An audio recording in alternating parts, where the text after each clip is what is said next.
So guys 18 अप्रैल 2016 केरला के एर्नाकुलम में एक ऐसा केस होता है जिसने पूरे केरला को हिला के रख दिया। This case is revolving around the Jisha 30 years old girl जो कि गवर्नमेंट कॉलेज में लॉयर की पढ़ाई किया करती थी। जिशा जो थी वो केरला के पेम्बावूर के वटोलीपड़ी एरिया में एक छोटे से मकान में अपनी मॉम राजेश्वरी जी के साथ रहा करती थी।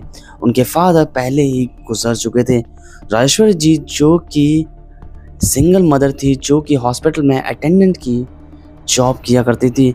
सो गाइस क्योंकि जिशा जो है वो स्टडी में अच्छी थी, इसलिए उसकी मॉम जो थी उसने जिशा को ये बोला था कि वो अपनी स्टडी कंप्लीट करें। सो गाइस 24 अप्रैल 2016 लगभग शाम के 4 बजे तो जिशा है वो घर में अकेली होती है, क्योंकि उनकी मॉम जो राजेश्वरी जी हैं वो लगभग रात को 8 बजे उनकी छुट्टी हॉस्पिटल से होती है।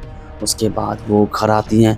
जब राजेश्वरी जी अपने घर पे आती हैं, दे फाउंड कि घर का दरवाज़ा खुला हुआ है। जैसे ही वो घर के अंदर एंटर करती हैं, दे फाउंड कि उनकी लड़की जिशा जो है उसका किसी ने मर्डर कर दिया है।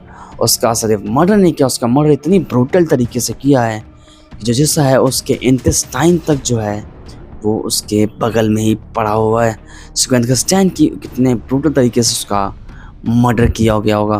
और पुलिस जो आती है, पुलिस जो है उसकी बॉडी को पोस्टमार्टम के लिए भेजे, जहाँ पे ये पता चला जो जिशा है उसका पहले रेप किया गया और उसके बाद उसका मर्डर कर दिया गया। तो होता क्या 50 डेज तक पुलिस जो है वो फिंगरप्रिंट्स चेक करती है, कैमरे चेक करती है, क्योंकि वहाँ पे वो गाँव एरिया था इसलिए वहाँ पे उतने कैमरे नहीं थे। लेकिन सब कुछ चेक करने के बाद भी जो पुलिस है उसको कुछ कंक्लूजन नहीं मिल रहा था। वन डे एक बंदा आता है जो ये बताता है कि उसका जो फ्रेंड था जो उसके साथ ही यहाँ पे डेली वेज वर्कर में काम किया करता था, वो 16 अप्रैल 2016 से गायब है। तो पुलिस जो है उस बंदे का स्केच बनाती है और उसको तमिलनाडु से अरेस्ट कर लेती है। His name is Aamir Aslam, जो कि आसाम का था।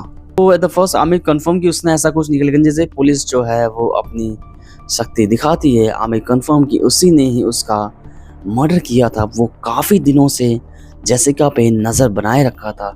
वो इस बात के फिराक में था कि एक दिन जब भी ऐसा टाइम आएगा जब उसकी मॉम उसके साथ नहीं होगी तो वो फिर इस काम को अंजाम देगा।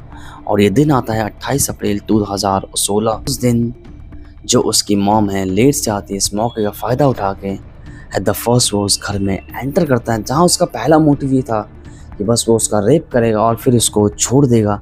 अच्छा जो होता है वो उसको डिफेंड करती है, कान वो उसको जान से मार देता है। 38 टाइम वो उसके ऊपर वार करता है, जिसके कारण जिशा जो है उसकी ऑन द स्पॉट ही